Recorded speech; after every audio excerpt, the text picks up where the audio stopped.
I'm Taeyuk, and I will be your MC this evening. Today we have with us experienced investor, Mr. Jim Rogers. Mr. Rogers graduated from Yale University in 1964 with a degree in history and subsequently won a scholarship to study philosophy, politics, and economics in Balliol College, Oxford.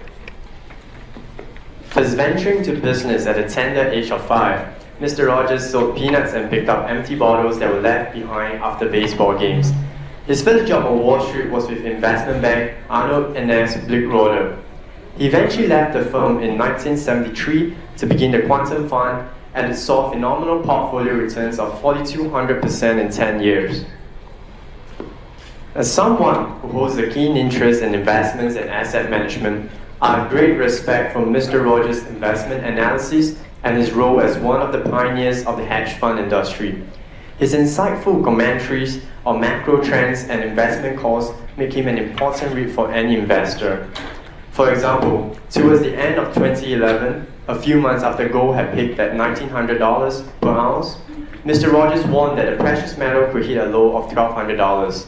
By July 2013, gold had indeed fallen to less than $1,200 per ounce. His contrarian and original view proved to be right again. With that, let us welcome President of UNUS College, President Perkins Lewis, up on stage to introduce Mr. Jim Rogers. President, please.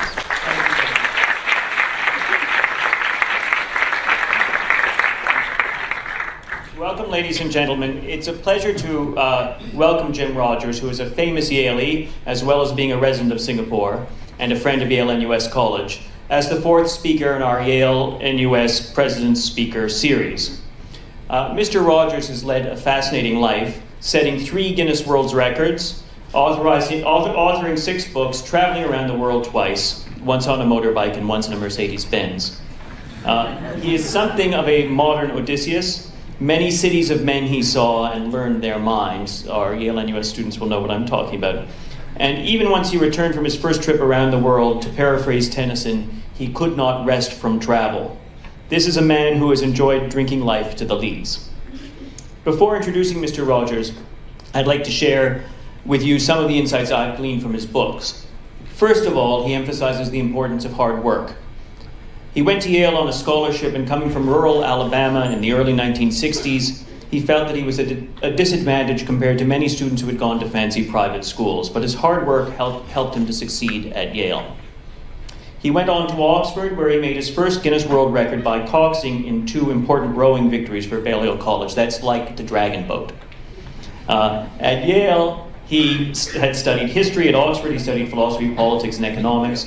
And one of the things he emphasizes in many of his books, notably in A Gift to My Children, which consists of advice for young people, and especially for his daughters, Happy and Bee, who are here, is the importance of studying philosophy, history, and languages, especially Chinese and English, in order to understand the world better, a message that relates well to our ambitions here at Yale NUS. After a very successful, as Taeyuk has said, but relatively short career on Wall Street, Mr. Rogers retired at the age of 37, which sounds nice. He taught finance at Columbia University's Business School, had successful television shows, and then set out on the first of his 2 round-the-world trips, each of which resulted in another Guinness World Record. He took the first of these trips around the world right at the end of the Cold War in 1990, traveling across Siberia, across big stretches of China with no road signs. And the second was completed just after September 11, 2001. Jim is a true student of history and world events, so the books that he wrote about his travels are incredibly informative, not just about investments, but also about the economics and politics of the many societies he visited.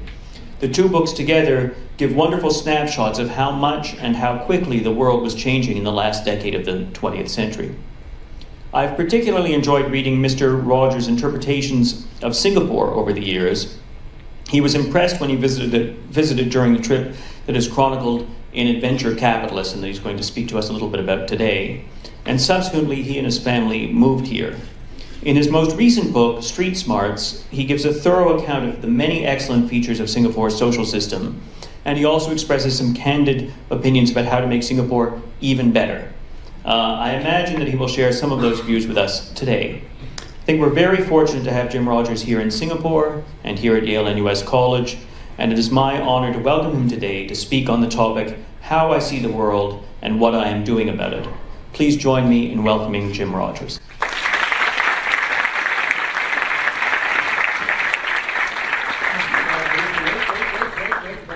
I brought a present, a gift from America, a little piece of America for Yale NUS. I'll let you open it and see if you know what it is.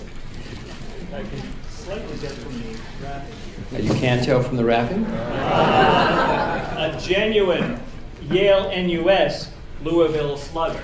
Right.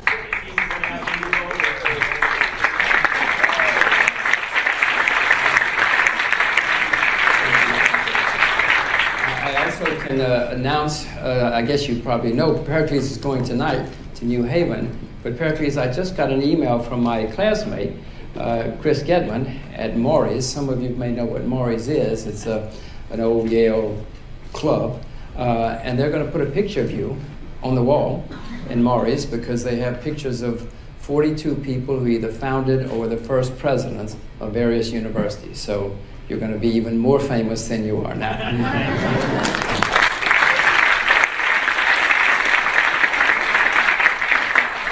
I'm certainly delighted to be here. I'm very flattered to be here. I'm pleased to be here.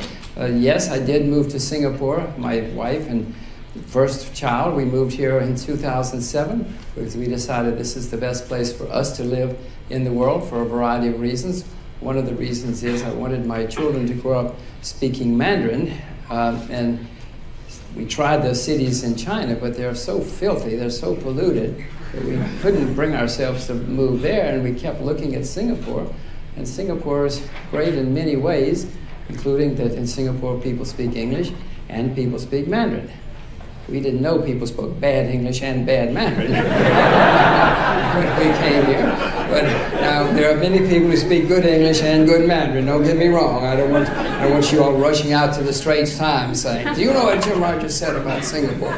You know, many people speak great English and great Mandarin. So we're very, very pleased to be here. My wife, she was my fiance then, Paige Parker, and I set out around the world. We spent 3 years going around the world. We drove 245,000 kilometers through 116 countries, as you can see. And we did get into the Guinness Book of World Records because I'm the first hedge fund manager to ever drive around the world. So for me, it was easy to get into the Guinness Book of Records. Paige and I started in Iceland. I got it backwards. We started in Iceland, we drove through Europe, Turkey, China, Korea, Japan, back across Siberia, into Mongolia, across Russia, all around Europe, 32 countries in Africa, Southeast Asia, Australia, New Zealand, down to the tip of South America, up through Central America, up to Alaska, back down to the southern part of the US, and back to New York. That was 245,000 kilometers. It was 116 countries. It was 3 years on the road. So you can imagine we were a bit tired when we got home. So we stopped to rest. Well, one result of resting for a while is we now have a baby girl. Now, I want you all to know, I had never had a child before. I used to think children were a terrible waste of time, energy, money. I was never going to be so foolish as to have a child. I used to feel sorry for all of you who had children. What a sap. How could anybody be so foolish? Well, I want you to know I was totally 100% wrong about that. Absolutely wrong about it. This little girl is so much fun for me. I cannot get enough of her. 24 hours a day, 7 days a week. I mean, it's just absolute pure ecstasy for me. Now, if there are any of you grown-ups who haven't done it, I urge you to get home and get on with it. I'm telling you, it is a lot of fun. Take a day off. Now, this is not for the students, this is for the grown-ups. You take a day off if you have to. I mean, well, maybe you shouldn't take a day off these days. These are perilous times. But go home for lunch. You know, have a lunch hour. It's a lot of fun. Any advice I give you today, by the way, I'm doing with myself. This is not just free advice. living my life the way I'm going to talk to you all about living your lives. So when I say go home and have a kid, we went home for lunch one day. We went home for lunch one day. And we have another one. So again, I live with my own advice. I'm here partly because of that. And as I say, one of the things I tell people in the West is that you must teach your children and grandchildren Mandarin, because Mandarin is going to be the most important language in their lifetime. The 19th century was the century of the UK, the 20th century was the century of the US, the 21st century is going to be the century of China, whether we like it or not. And there are a lot of people in the West who do not like that, very unhappy about the rise of China, but it doesn't matter. China is on the rise. You know, China was in decline for 300 or 400 years. Then in late 1970s, 1978 to be precise, Deng Xiaoping said, we've got to try something new. This is not working. He opened up entrepreneurship and capitalism again, and I think you know the rest of the story after a 300 or 400 year decline. But one thing about China, China is the only country I know in world history that's had repeated periods of greatness. Great Britain was great once, Rome was great once, Egypt was great once. But China has had 3 or 4 periods of greatness in its history. It's also had 3 or 4 periods of catastrophe, absolute unmitigated disaster in its history. But it's the only country that has repeatedly turned around and risen again. I have no idea why, except that it has happened. They're on the rise again. So what you see happening in China is not a fluke. Many people in the West do not understand it. Many people in China do not understand it. But it is happening again. In China, they work from dawn to dusk.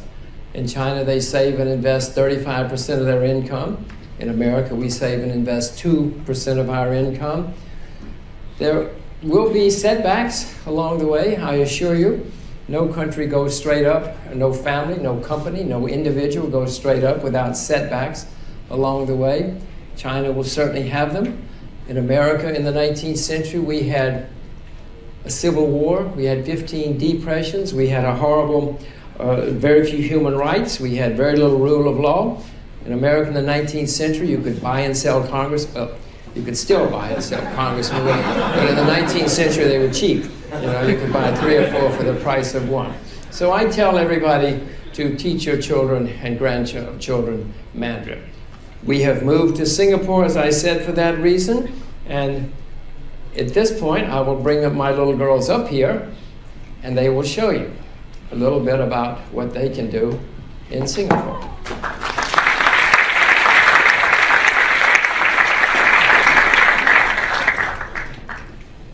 Tell them your name.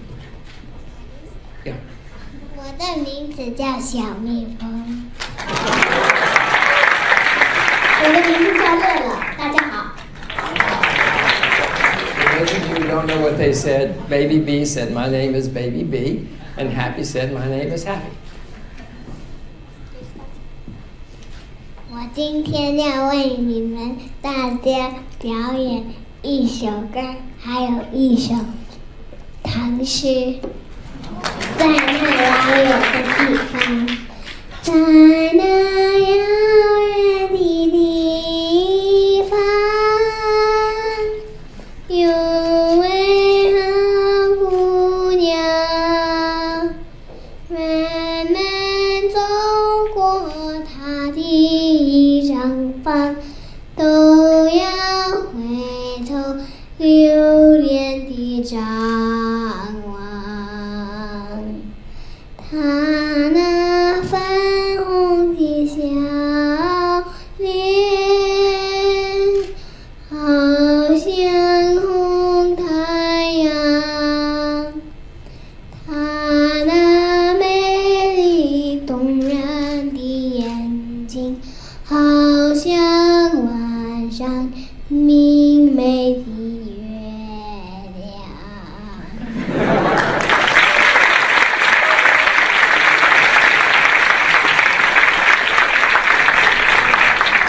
现在我要为你们大家表演一首诗《静夜思》。床前明月光，疑是地上霜，举头望明月，低头思故乡。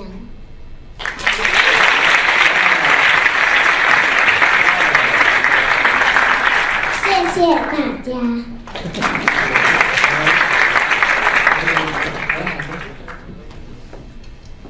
大家好，今天我要给大家讲一个小笑话。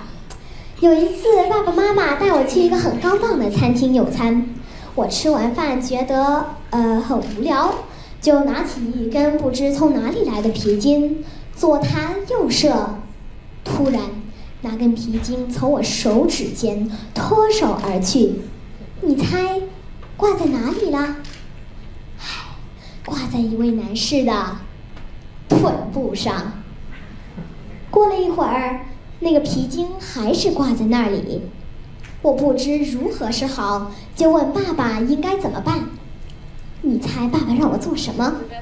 爸爸说，那个人看起来应该是个华人，你可以用华语跟他交流。拗不过爸爸妈妈，我只好走过去，用华语解释了事情的来龙去脉。他还是那样怔怔地看着我，半晌，说出一句让我差点晕倒的一句话 ：“Sorry, could you speak English? I am Korean.” 哦，我的天哪！谢谢大家。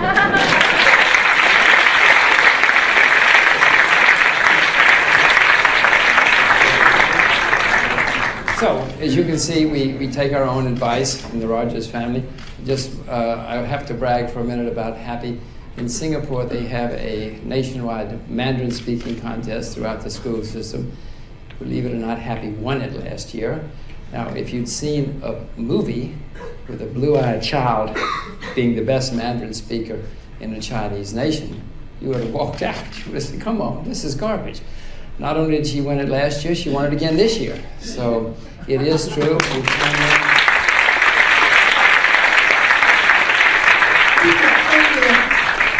Now, we're immigrants, so obviously we lash our children harder than many people. But it has worked. It has worked, and Baby B, as you heard, speaks great Mandarin too. So I think at this point, what I will do, I want to, in case any of you have any questions of Baby B and Happy, I'll throw it open to questions from you. Maybe we'll take one or two questions of them. I won't answer. They will answer, if you have a question. You see any questions, Happy?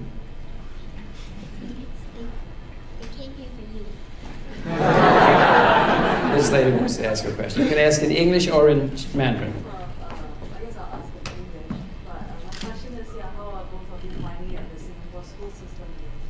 The question was, how are the two girls finding life in the Singapore school system? I just want to tell one quick thing before that. I was once making a speech in Singapore to a lot of parents, and they said, are you really going to send your kids to the Singapore school system? We're trying to get our kids out of the Singapore school system. And I said, no, that's why we're here. We want rigor, we want demands, we want elevated teaching. I had no idea what I was talking about. I'm telling you, the Singapore school system is astonishingly demanding and rigorous. Go ahead, Happy. And let Happy answer first. I find it stressful sometimes, but I can cope with it, and I'm not doing too badly, so all my hard work has paid off. I think it's quite fun and good. Baby B, Baby B doesn't have tests yet. Baby B is in her last year of kindergarten. Next year she will be in primary one. Sir. So I'm curious, where do you call home, and how do you feel when you go to the U.S.? Is there a culture shock? You asking them or me? Well, Baby B was born here. So Baby B certainly considers herself Singaporean. Baby B even tells people that she is Chinese. And she tells them in Mandarin that she's Chinese. Now, needless to say, people look at her a little astonished when she says that. And we told her the other day that her hair is starting to get a little darker, and she said, yes, soon my hair will be black, and then my eyes will turn black as well. So Baby B, certainly I consider singing, when I land here, I consider, thank goodness I'm home. But you can, Happy, do you want to? Yeah, me too. I feel the same way. This is home. Yeah, Happy doesn't remember, but she was born in New York. She doesn't remember, we came here when she was 4. She doesn't remember much of it. I don't either. Of course, I don't remember what I had for breakfast this morning either. Yes? Can you two communicate together and say things and have your parents not understand? Yes. I won't ask Yes. Listen, when they're 15, I'm not going to understand what they're saying in any language. But certainly I do not understand their Mandarin. Well, Happy, baby, they have to go home and study. You know, the Singapore school system calls. So, all right, thank you, Happy. Thank you, baby.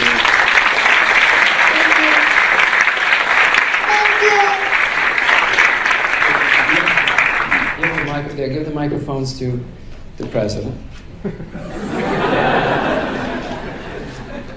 So they will go home to study and get ready for school tomorrow. What I'm going to do now, I'm just going to show you a quick video of what it's like to go around the world. There was a study done recently, and the number one dream, not everybody's number one dream, obviously, but the dream which comes out on top in the surveys worldwide is to chuck it all, get in the car, and take off around the world, or the motorcycle, and take off around the world. I've done it twice now. I've spent 5 years of my life driving around the world, so I hope that all of you are going to learn so much at Yale and US that you too are someday going to get on your motorcycle or in your car and take off around the world. It starts with us in Iceland, wondering if we're going to make it alive, off to the Great Wall. We did get married on the trip. Here we are cutting our cake. And this is our honeymoon. One of the many camels we ran into out there. We went through 15 war zones. These guys were not very friendly at first, but if you look in the upper right-hand corner, you'll see a familiar face. One of many markets we visited. This is one of many, many bad roads. A sad time. We went to an AIDS orphanage down in South Africa. We went to visit King Tut. Whenever we could, we stopped at schools because I'm very keen on education. That's one reason I'm here. Everybody always wanted to have their pictures made. Myanmar, which used to be called Burma. One of many roadside stands where we ate and drank. This is Iguazu Falls down in South America.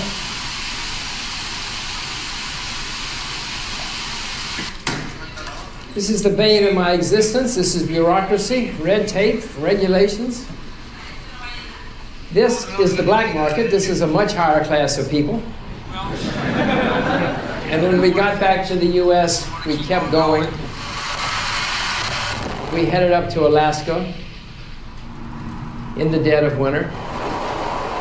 And when we got back to New York, our first stop was the World Trade Center, which had blown up while we were gone.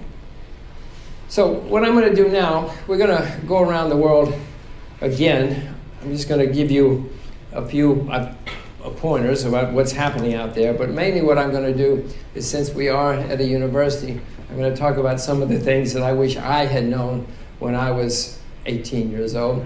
I did grow up in the backwoods of Alabama, as Pericles explained to you all. I grew up in a town that was, well, my phone number was 5 when I grew up in this little town in Alabama.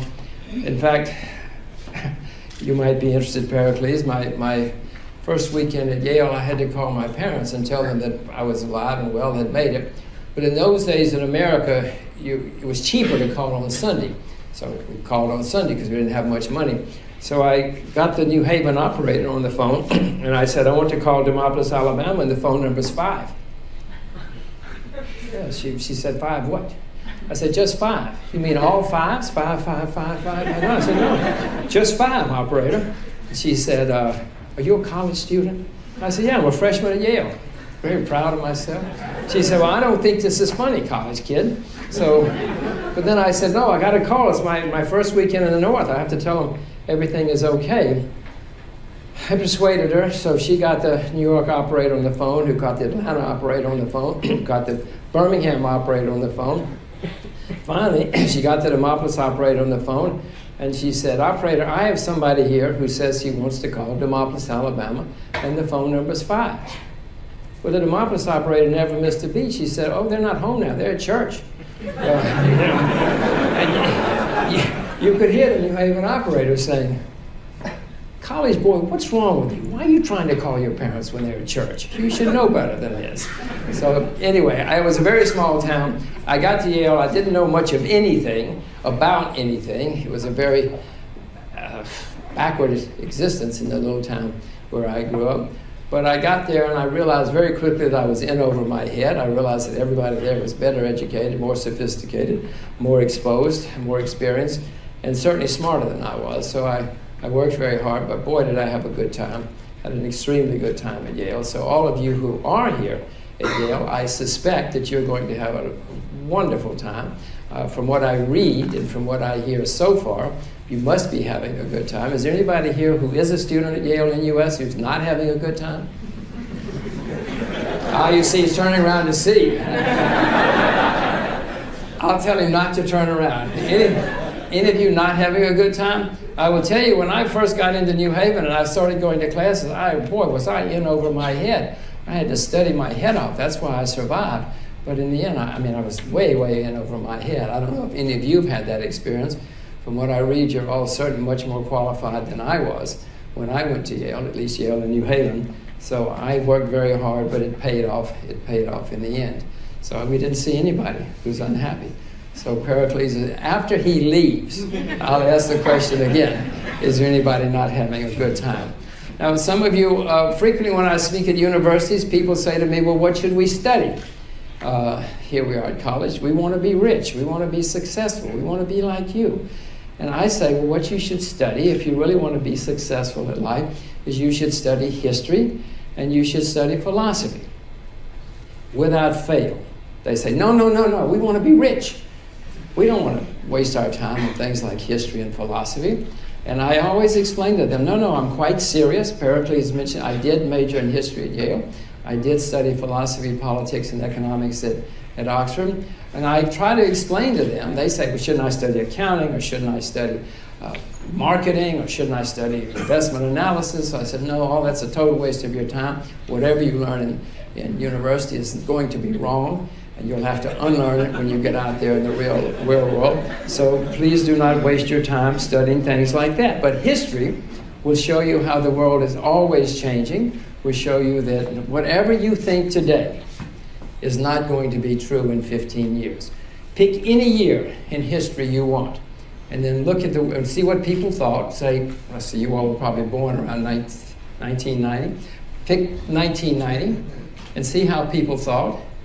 And then 15 years later, the world was totally, unbelievably different.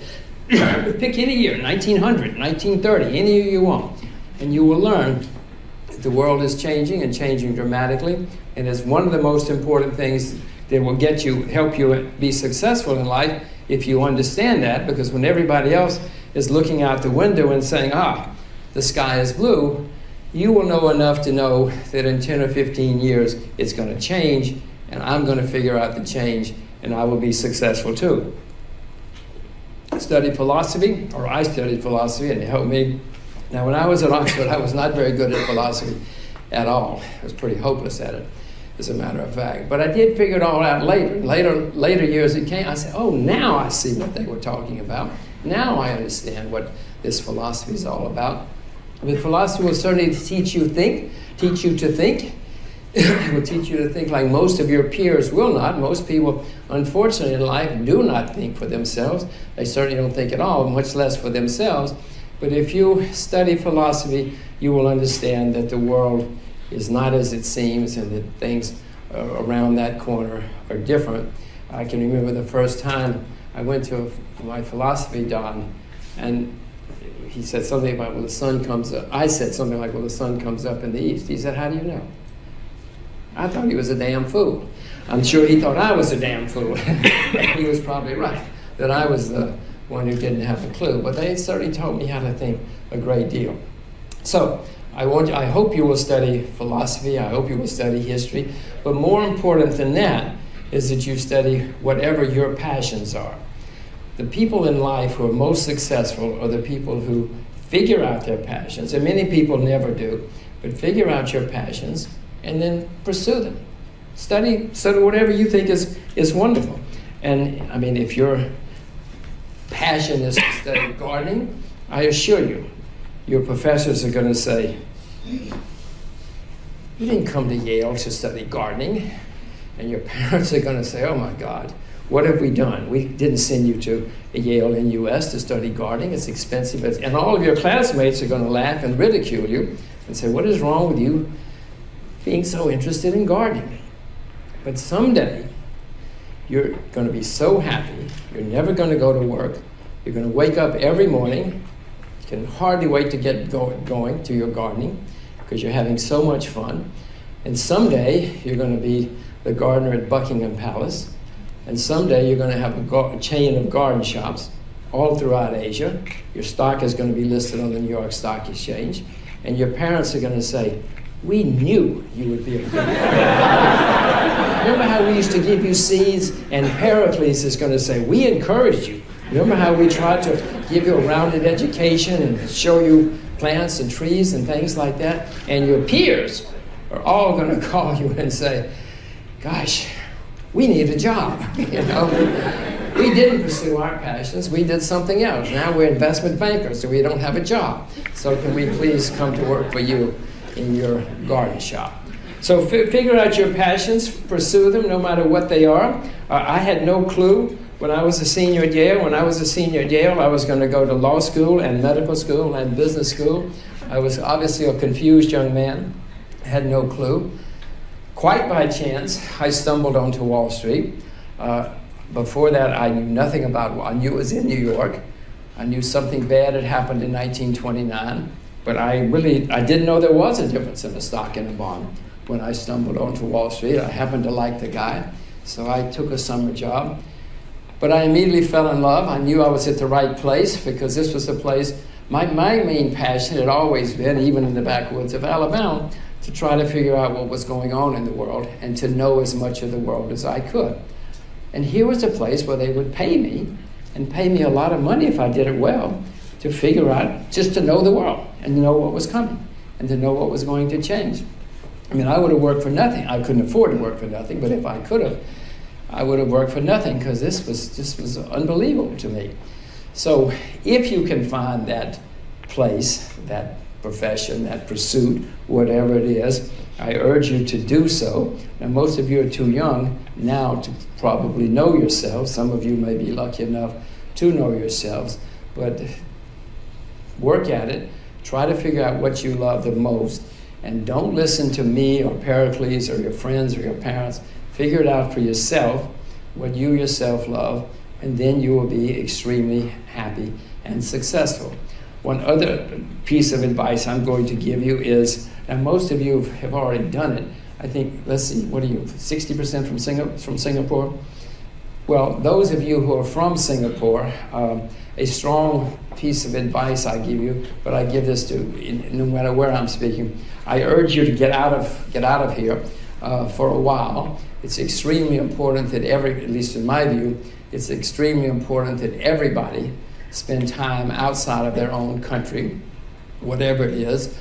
You obviously can come back, and most of you will, but you will learn a great deal more about yourselves, about the world, and about Singapore, about your own country, if you go away from your own country and experience another life. There was an English poet called Rudyard Kipling. He actually won the Nobel Prize for literature. I cannot understand why, because it's not such good stuff. But anyway, he did have a poem called The English Flag. And in that poem, he had a line which said, "What can he know of England who only England knows?" The point being, you'll know a whole lot more about England or if you go somewhere else, if you see other places. But if you never leave England, you cannot know much about England because that's all you know. So those of you who are from Singapore, I urge you to get out of town after you get your degree. Go somewhere else for a year or 2 or 3, and you will certainly learn a lot about yourself. You will learn a lot about Singapore, and when you come back, or if you come back, you will certainly be better citizens of Singapore because you will know yourself better, and you will know the world better, and you will certainly know Singapore better.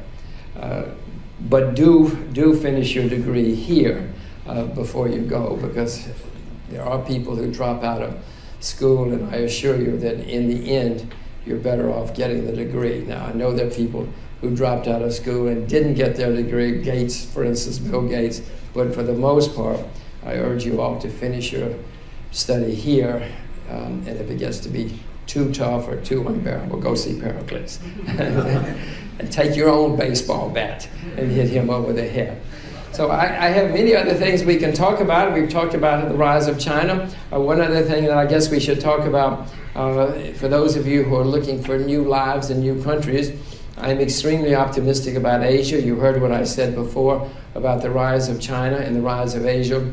I happen to think that this is the best part of the world to be. But if you're wildly optimistic about the US or anywhere, UK, doesn't matter where, then you should go there, because even as countries decline, there are opportunities. In 1918, the UK was the richest, most powerful country in the world, but it peaked in 1918, just after winning the First World War, and was in serious decline because many things were corroded underneath.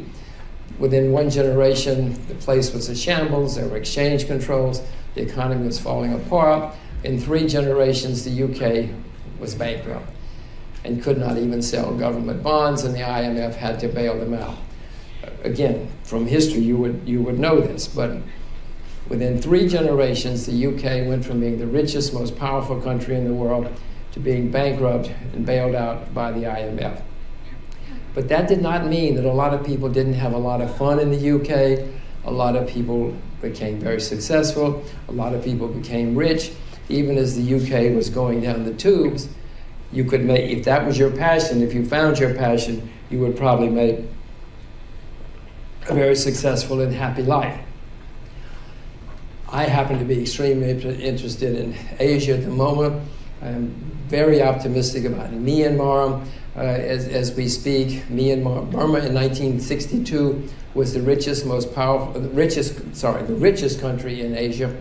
It closed off, said get rid of all the foreigners, and in 50 years, it was the poorest country in Asia. By the way, this is another lesson from history you should learn. I have read enough history to know that every country in world history that has closed itself off and thrown out foreigners has gone into serious decline. I can give you many examples if you want to, but let's stop with Burma and Myanmar. But Myanmar now is opening up again, and to my mind, it's an extremely exciting place. It's right between China and Thailand and India. It's got 70 million educated, disciplined labor, cheap labor. It's got vast natural resources, and it's like where China was in 1980 after Deng Xiaoping said, we have to try something new. Another place I'm wildly excited about is North Korea. If I could put all of my money in North Korea, I would right now. I know, I can hear the disbelief, but if I could put all of my money, they said the same thing when I put my money in Myanmar, don't worry. I would put a lot of money into North Korea because there are dramatic changes underfoot. I expect North and South Korea to be united within the next few years, and then it's going to be an extremely exciting country. It will be a country of 70 or 75 million people right on the Chinese border. It will have huge amounts of natural resources in the north, and it will have cheap, disciplined, educated labor again, and in the south, vast amounts of capital and expertise. That will be one of the most exciting. Is anybody here from Korea? What is your name? No, stand up. What is your name? I just didn't hear you. Ming Zhao. Are you a student in U.S.? Yale in U.S.? No, just in U.S. Okay. What year are you? Year 4. Year 4? And are you planning to go back to Korea? I went to college in Japan. So Let's say it again. I went to Waseda University in Japan. I came there for 2 years. Ah. Well, I would urge all of you to be very nice to her. Be extremely nice to her because if I'm right, North and South Korea. What are you studying? Philosophy. Ah.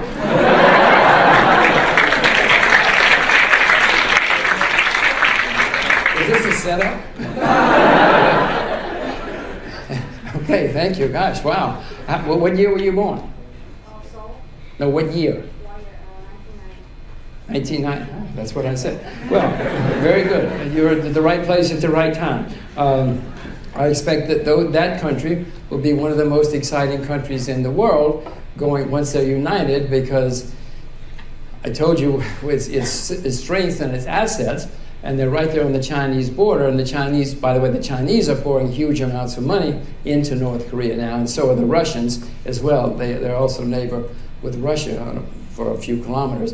The countries that are most against it, of course, are Japan, because Japan will not be able to compete with that nation. Japan has already got serious demographic problems and serious debt problems. It's already in decline, and it's going to get worse. So they certainly do not want Korea to combine, because they know it'll be a huge competitor. And so America, you get a lot of horrible propaganda coming out of America and Japan, much of which is false. And by the way, there is a huge shortage of females developing in South Korea. You were born in 1990. For those of you, so you're 23 years old. For those of you who don't know, and this is true throughout Asia, another major trend you should know about, because some of you will capitalize on it.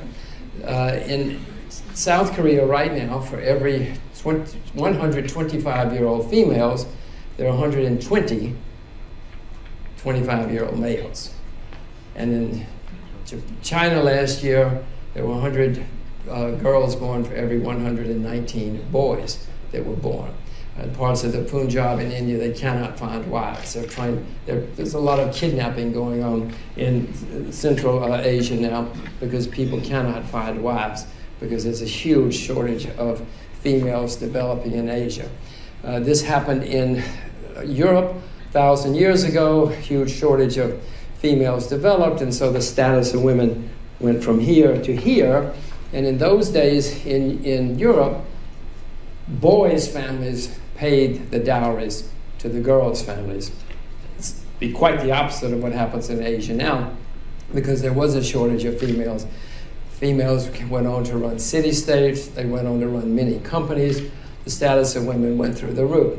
So the status of women, too, is another staggering change, which is in the process of happening. One of the best things you can do is to be an 18-year-old Korean girl. Too late for me, but for some of you, this lady, Ming, is in a great position, because I assure you, Mao Zedong said that women hold up half the sky. It wasn't true, certainly not in those days. Women have been down here in Asia for a long time, but their status is going like this because of this huge shortage which is developing. And I assure you, I tell all of you guys, you better be nice to the Asian women, because if you're not, they don't need you. You're gone. If you're an employer, they can go somewhere else. You think you can beat up on women again in Asia. Forget it. I don't know if Ming knows it yet, but I'm telling you, the status of women is going to go through the roof. That's why I had girls, by the way. I knew that there's that. I'm going to get not 50 camels, I'll get 100 camels for each one of them going forward in life. So you're at the right place at the right time. Very exciting things are going to be happening in North Korea and South Korea going forward. Just one other thing I want to say to all of you, because I know that many of you are probably keen to get your degrees, major in economics, you don't have business as a major, do you? Good, very good. Major in economics or something, and then go and get an MBA. I want you to tell you that's, in my view, now if you love it and you're totally passionate about it, then you should do it. You should get there as fast as you can. But for those of you who are on the fence, I want to tell you that getting an MBA in your lifetime is going to be it's already a total waste of time, money, energy, and everything. Yeah. By the way, at one time I was a full professor at a major business school, Ivy League business school. So I speak not just from experience, but from knowledge. Getting an MBA in your lifetimes is going to be a hopeless waste of time, energy, and money. And before you get up and walk out of the room, let me tell you why. First of all, having taught at an MBA school, I can tell you most of what you learn is totally wrong. You have to pay a lot of money to learn incorrect stuff, and then you have to go out and you're 2 years behind everybody else because they were working. First of all, it cost you a lot of money to fall 2 years behind everybody else, but it's going to take you more time because you have to unlearn the stuff you learned in business school. So you're going to be in a real bind. But I will tell you that, you know, throughout history, we've had long periods when the financial types were in charge, followed by long periods when the producers of real goods were in charge, the farmers, the lumberjacks, the miners, then followed again by long periods when the financial types were in charge again. Well, we had 30 years when the financial types were disaster, the 50s, 60s, and 70s. When I was at Oxford, I went to Oxford, as Pericles said. When I was at Oxford, my professors used to say to me, "What is wrong with you? Why are you so interested in the stock market? The stock market is totally irrelevant. It has nothing to do with the English economy, much less the world economy. You're wasting our time and yours." I said, okay, but I did it anyway because I was passionate about it and loved it. Now, every kid at Oxford wants to start a hedge fund in her dorm room. You know, everybody wants to go to Wall Street or the City of London because we had the 80s, 90s, you know, we had 30 years where Wall Street, everybody wanted to have a hedge fund and get an MBA. In 1958, America graduated 5,000 MBAs. The rest of the world graduated none. Last year, America graduated 200,000 MBAs, and the rest of the world graduated tens of thousands more. So there's massive competition in finance and MBAs. Also, financial firms are very, very, very leveraged now. In the old days, nobody had any leverage. No brokers, no investment banks, nobody had much leverage because they were all partnerships and nobody would dare to take on big loans. And of course, now governments around the world are very down on financial types. Every time you turn around, they're putting new taxes, new controls, new regulations on bankers, brokers, financial types, because nobody likes investment bankers at the government level or the voting level now. So what more do you need to know? You're at the wrong place at the wrong time. Now, if you want something to do and you're confused, then I happen to be extremely bullish on farming and agriculture. Those of you from Singapore, there's not much farming in Singapore, as you know. But agriculture is going to be one of the most exciting businesses of the next 20 or 30 years, in my view. More people in America, well, let me go back. Agriculture has been a horrible business for 30 years, terrible business. It's been so bad in the last decade or so, we have consumed more than we have produced. Now, when you consume more than you produce, you have to take it out of inventory, so inventories are very low, at historic lows now. But it's much worse than that. Nobody wants to be a farmer. The average age of farmers in America is 58. The average age of farmers in Japan is 66. The average age of farmers in Canada is the oldest in recorded history. In Australia, it's 58. The highest rate of suicide in the UK is in agriculture. Millions of Indian farmers have committed suicide in the last, or maybe a few million in the last decade or 2 decades, because agriculture has been a horrible business. More people in America study public relations than study agriculture. A major agriculture university in Australia had to close and change. What more do you need to know? Look around you. All these guys and women are going to be MBAs. Does anybody in this room want to be a farmer? 2 smart guys. Where are you from?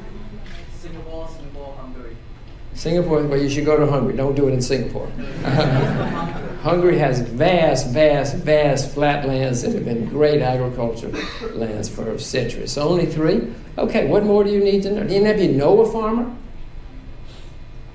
So 6 of you know farmers. Okay, well, what? How many of you know investment bankers? How many of you are investment bankers? Don't raise your hand. I don't want to embarrass you. I want to keep it a secret. You can keep it a secret. I mean, what more do you need to know? Now, don't do it if you don't love farming, if you don't love going outside and planting and growing and being with nature and all of that sort of stuff. But if you do, don't do it because I say do it, but I'm telling you, it's going to be one of the most wonderful places in the world. Did you teach agriculture? But we teach environmental studies and forestry. I mean, don't try to pull that off on me. I mean, I'm only a Yale graduate, but I'm smarter than that. I'm smart enough to know that that's not agriculture, I assure you. So if in the environmental studies and forestry studies there's anybody who will teach you how to plant a seed, maybe you should think about taking that course. Or any of you know how to drive a tractor? So 2 people in the whole room, 3 people out of a couple, and only 3 know how to. What more do you need to know? I mean, if I weren't so lazy, I would go and become a farmer. Anyway, that's my advice for some of the things I wish I had known when I was 18 years old. When I was not. One other thing I have to tell you, it's very important. I told you all about the shortage of women, which is developing worldwide, and that the status of women is going to change dramatically. We better be very nice to them. Another thing, and I did write a book called A Gift to My Children, where I give advice to my daughters, and I try to teach them to be very skeptical, to think for themselves. I told you about studying philosophy before. I've tried to say be skeptical of everything you read, because most of it is just propaganda or garbage or somebody's axe to grind. So be very skeptical. Read from 4 or 5, or go on the internet from 4 or 5 different sources, because whatever you're getting from any single source is probably not the accurate knowledge that you need. So be skeptical, be curious, and be very beware of the boys. Because I know, and so one of the messages I want to give you who are females, be very wary of the boys. I'm trying to teach my girls, the boys need you more than you need them, I assure you. They will tell you differently.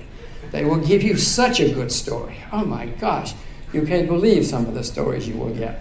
But remember, think for yourself, be skeptical, and beware of the boys, because they need you more than you need them. And I'm trying to teach my girls that, so I hope I can teach all of you the same thing. So I think on that is there anything else I should talk about, Paige? This is my wife, Paige. If there's nothing else that I should talk about, then what I will do is I will stop now, and I will take questions from you about anything you want to discuss. We can talk about honeymoon spots or adventure spots. We can talk about the best beer in the world. We can talk how to lose money, how to make money. I've certainly lost plenty of money in my life, so we'll talk about whatever you want. Thank you. Thank you.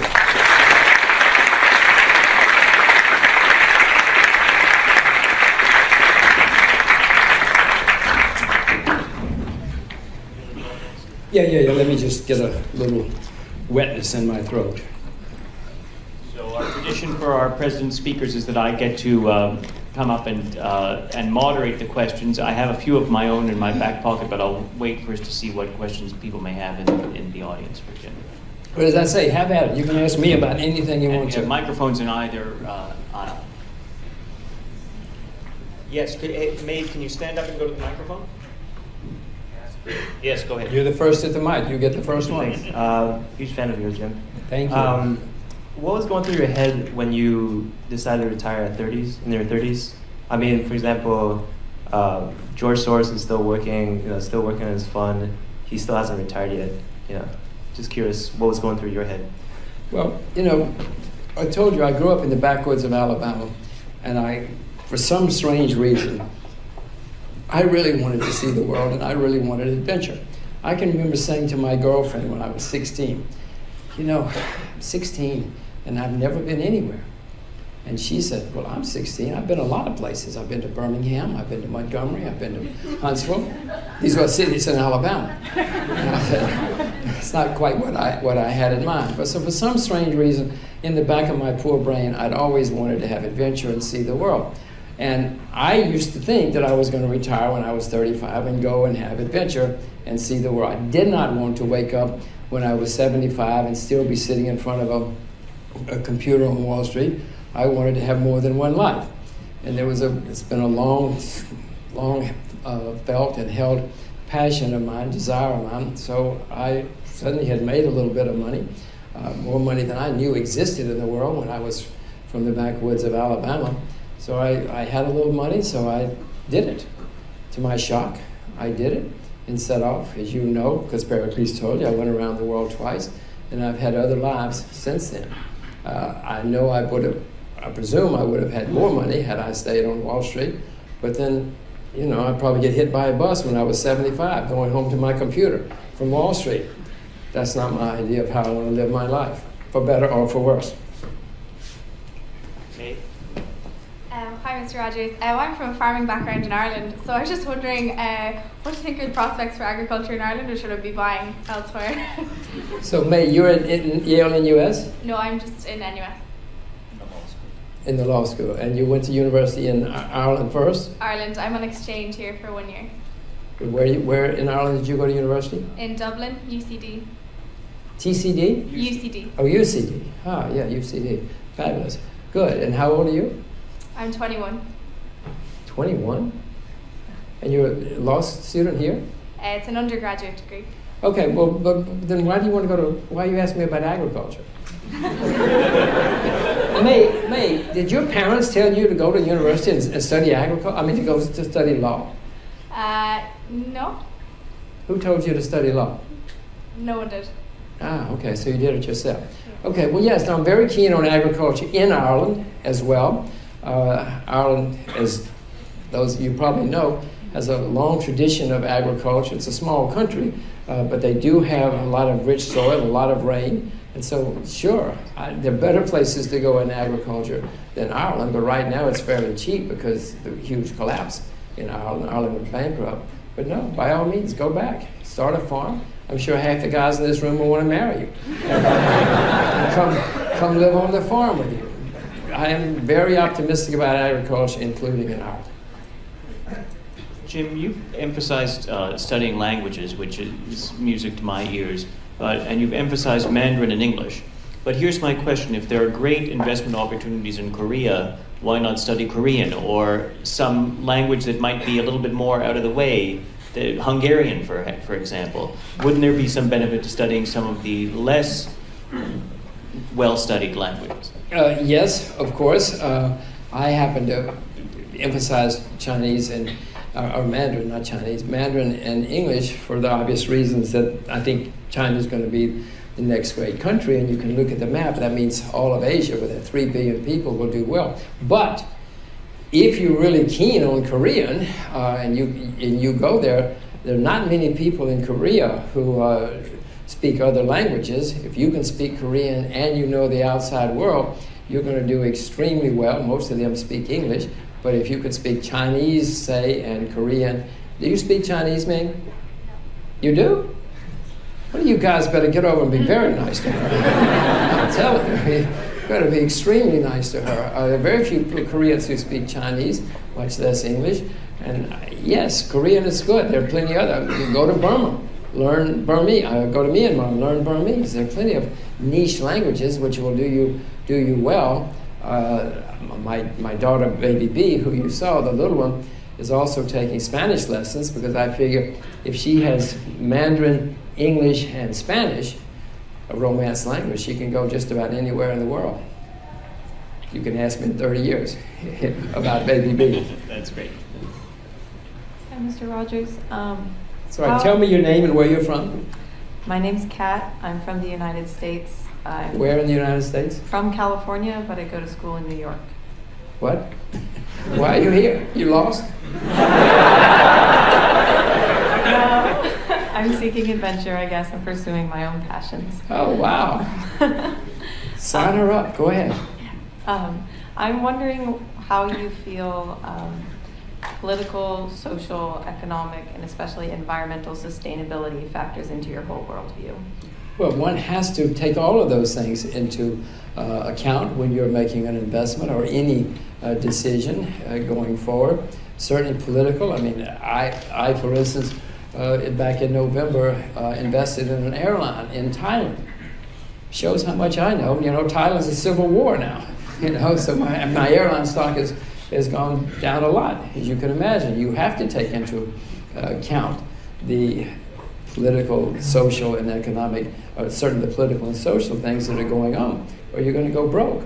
Likewise, if I'm right about North Korea and Myanmar, you can make a fortune because those places were at the bottom, and if I'm right, the social, political, and economic factors at play will come into effect and you'll make a lot of money. As far as the environment is concerned, obviously if a country is going to, the water is going to disappear from a place, that country is going to have a problem. I've been around the world twice. I've seen whole nations, societies, cities that disappear. Just disappeared because the water disappeared. You can go to parts of India and you'll see great cities that are gone. Just ghost towns now because the water disappeared. So you have to understand what's going on around you, the major forces. People frequently ask me, what is my number one worry about China? And my number one major worry, countries can recover from war, civil war, depression, plague, all sorts of things, even famine. They cannot survive if the water disappears. China has a huge water problem. India does too, by the way, which is even worse. If the water disappears, there's no story. Now, China is spending a lot of money trying to solve that problem, but you have to understand the environmental problems. I told you before, one reason I don't live in China is because it's filthy. I mean, I can, at the moment, I can live anywhere I want. I don't want to live in China and breathe that air and drink that water. I certainly don't want my wife and my kids and that kind of thing. So all of these things are a factor. But back to that, one of the great investment opportunities of our time is to clean up China. Somebody's going to make a fortune cleaning up China because it's such a filthy, filthy place. So if you're interested in environment, maybe you can take Pericles' environmental courses and go to China and clean up China. Are you in school in NUS? I'm here on exchange at NUS. From where? From Cornell University. Oh, from Cornell. Wow. See, she's an Ivy Leaguer.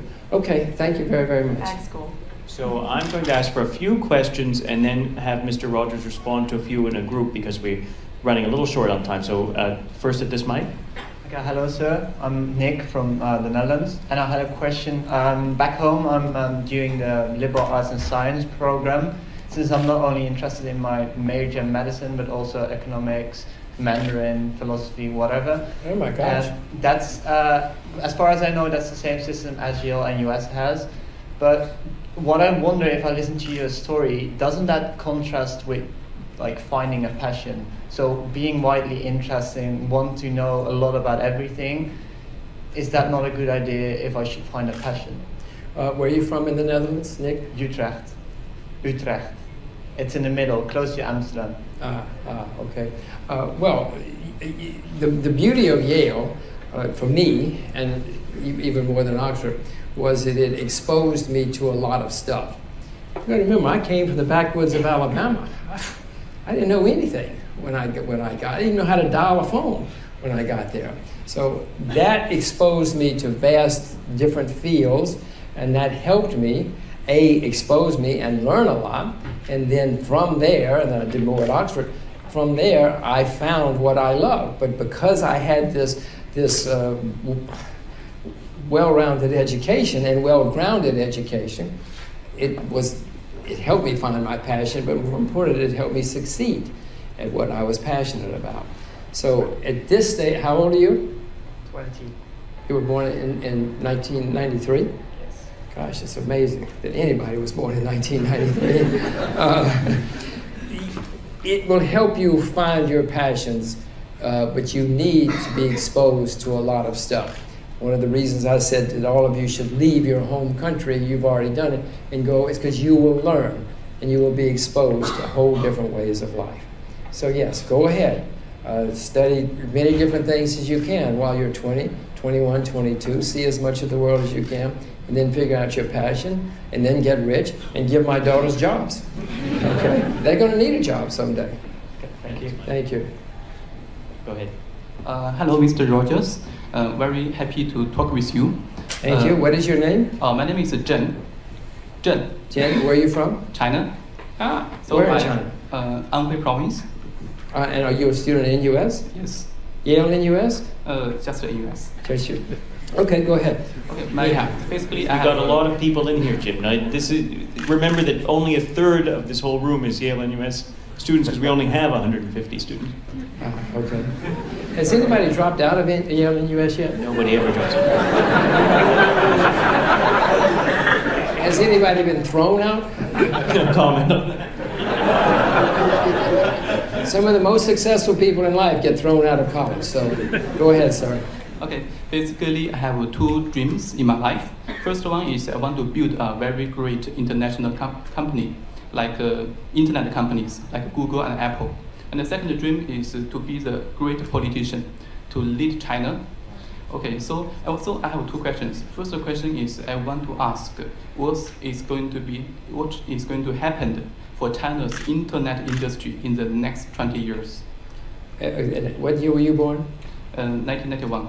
Okay, go ahead. And the second question is, I want to ask, will China be a democratic country in the next 30 years? You sure you want me to answer? We both might get arrested. China, the internet in China is going to, in the world, is going to continue to explode. There will be boom. It's going to change everything we all know. My daughters will never go to a bank. My daughters will never go to a post office. My daughters will probably never know an accountant. I hope my daughters never know a lawyer, because many things are going to be on the computer now. It's going to continue to revolutionize everything we know. There will be periods when governments, including China's, will try to restrict and control. It's happening in America now, it's happening in other countries, but it is so powerful that it will overwhelm all governments, including the Chinese, no matter how much they try to suppress it. And some governments will be successful. I mean, if you go in and rip out all the servers, at least for a while, you can suppress the internet. But in the end, it's one of those things. It's like radio or telephones. You cannot. It's too late now. And electricity, you cannot stop electricity. As far as will China, yes, China. I went to China first in 1984. You weren't even born yet. And when I went there in 1984, there was one TV, one radio, one newspaper, one dress. Everybody wore the same thing, with no cars, very few buses. But now, and this is only in 30 years, there are all sorts of media outlets. There are massive protests in China, thousands of protests every year, people demanding their rights. People have been exposed to the rest of the world through the internet, through TV, through Western TV, etc. So China will continue to open up. It has opened up dramatically in 30 years. I know you probably don't see it because you're young and inexperienced, but no, in China or in Asia, they say that the Asian way is to become successful and then you become more open. And you can cite Japan, Taiwan. Taiwan was a vicious one-party dictatorship. Now it's a vibrant democracy. South Korea, Singapore. You can name many countries that have become more open in the past decades. And this is the way the world works. Plato, you read Plato? Every student at Yale and US reads Plato. This is true, Jim. I'm not making because his name is Pericles. Plato in the Republic said that the way societies develop, they go from dictatorship to oligarchy to democracy to chaos and then back to dictatorship. And that's the way things open up. I don't know if the Asians have read Plato. I doubt if they have, but it seems to be working that way in Asia as well. So go back, do it. I think it's probably more likely my children will work for you than for him, but by all means, I hope you do it. I hope you become very successful. They will name a college at NUS after you. We just have time for a couple more at the front there. Thank you, Mr. Roger. I have two questions. Okay, what is your name? What is your name? Minjung. Linda? Minjung. Mingdong, and where are you from?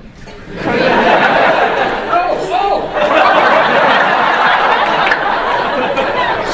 Hold on. My God, it's Ming from South Korea. Very good. Go ahead, carry on. I know where you're going now. Also, could you share your thoughts why you're so confident that unification in Korea will happen next few years or next few decades? And the second question is, what kind of business would you do if North Korea takes similar approach as how China has opened up? Well, actually, I've been invited to Seoul 2 weeks from now to talk about this very thing, but I'll give you the story. The kid who runs North Korea was educated in Switzerland. He's had a whole different life. He knows that there's a lot of different stuff out there. He went back to North Korea, doesn't particularly like living that life. You probably wouldn't either if you went. Paige and I went to North Korea a few years ago, and I assure you it's not a whole lot of fun. More important, or equally as important, many of his generals, when they were lieutenants and captains, used to go to Moscow and Shanghai and Beijing because they couldn't go anywhere else. Now they go back and they say, you won't believe what has happened in Shanghai. You won't believe what has happened in Moscow. And they come home and they look around and they say, nothing's happened here. So they too know what's going on. When Paige and I were there was propaganda everywhere saying, we want a united Korea. So the people's mindsets have been prepared for a united Korea. Don't believe the South Korean propaganda, the Japanese propaganda, and the American propaganda. In North Korea, the whole mindset is we should be a united country. In the meantime, a middle class has developed, partly because the Chinese are pouring so much money into the North. There is a black market. Black markets always come before big change comes. The Russians are pouring a lot of money in. They've just opened up the railroad into, Razun City? Yeah. Razun is the northernmost ice-free port in Asia.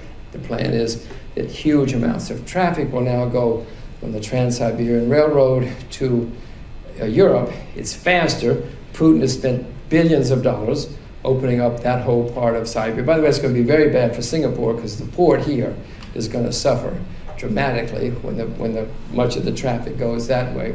I presume Singapore will adapt. They've adapted to everything else in the past 50 years. But all of these changes are taking place. The Chinese are pouring in there. You're not allowed to go to North Korea. It's a shame. You should go there, except you're not allowed. Just about any business you want to go into, because North Korea doesn't have anything. They don't have enough electricity. They don't have soap. They don't have rugs. They don't have sheets. They don't have anything. So anything you're good at, you said you're studying philosophy, right? Are you good at anything? No? Just a single Korean female. Well, that's a very good thing to be, I assure you. Whatever you find you're interested in, including teaching philosophy, if that's what you really love, but you can go to North Korea and teach philosophy, because they don't have any philosophy teachers in North Korea, any real philosophy teachers. So anything that you find you like and want to do, go to North Korea, because they don't have it and they need it. And they'll want it. They want to live just like you do. I promise this wasn't a setup, but Jim, you've set us up for our last question of the night from a philosophy teacher, Professor Walker. Hi, welcome to Yale NUS. I'd like to thank you. Where are you from? I'm from Yale NUS. I teach philosophy here, but I'm from Pittsburgh. From where? From Pittsburgh in the United States. And what is your name? Matt Walker. Matt Walker. So you came here with Pericles from New Haven? Part of the Mayflower contingent. So, I mean, you were in New Haven teaching? Yes, I also went to Yale for graduate school in philosophy. So I'd like to thank you for your philosophy shout out here tonight. I had a quick question. I was curious to hear your thoughts about the claim that many Asian economies are bubble economies stimulated by artificially low interest rates and other state policies. Well, that's very true of America. America, if anybody is being artificially inflated right now, it's the U.S., but it's not just the U.S., it's everybody. Everybody has low interest rates. So if interest rates are inflating anywhere, they're inflating everywhere. Matt, this is the first time in recorded history that we've had every major central bank printing huge amounts of money trying to debase their currency. So what we have is an artificial ocean, a huge artificial ocean of liquidity floating around the world. Yes, some of it is floated into Asia. A lot of it's floated into the U.S. I mean, it's amazing. Stocks in the U.S. are near their all-time high, even though economic conditions certainly are not such that they should be at an all-time high, but that's because this artificial ocean of liquidity floating everywhere. There are certainly bubbles in the world. American tertiary education is a bubble, if you ask me. I won't get into that. Not sitting here with a Yale College professor right beside me, a president right beside me, but Harvard's going to go bankrupt. I mean, it's astonishing the problems that are going to hit tertiary education in America. But there are other bubbles too. European football teams are in a bubble. Many things. Property in Hong Kong. Property in Hong Kong has already started going down from its bubble. But Asia is in a better position than most of the West, where things are everywhere. There's artificiality going on. And China has a real estate bubble. They're trying to pop it, but they have other things going for them. The largest, go back, in the 1920s and 30s, the world moved from the UK to the US, exacerbated by a financial crisis and mistakes made by politicians. Well, the same thing is happening now. The world is moving from the US to Asia, exacerbated by a financial crisis and mistakes made by politicians. The largest creditor nations in the world now are China, Korea, Japan, Hong Kong, Singapore, Taiwan. Did I mention Taiwan? Taiwan. I mean, those are the largest creditor nations in the world. Even Russia is a large, huge creditor nation now. America is the largest debtor nation in the history of the world. In the entire history of the world, no nation has ever been as deep in debt as the United States is, right? And the debt's going higher and higher. And you know where the other debtors are. So, yeah, there is a huge artificiality in the world. Some of it is in Asia, but it's everywhere. And when that artificial sea of liquidity starts drying up, everybody's going to suffer, including Asia. But I had rather be with the creditors and the dynamic people on the rise than with the debtors at a time like that. So be careful. Don't. If you have any renminbi by any chance, you know what renminbi are. You're a philosopher. You may not know. You may not care. Chinese currency. What? China's currency. Oh yeah, go ahead. That's a very good philosopher. Do you know him, Ming? I'm so stunned that there are two philosophers in the room. Well, renminbi is the Chinese currency. If you have any, don't sell it. And be nice to the Asians. Okay. Thanks so much, Jim. I think Taekyu would like to say a few words to the audience. All right, we have unfortunately come to the end of the President Speaker Series. Thank you, Mr. Jim Rogers.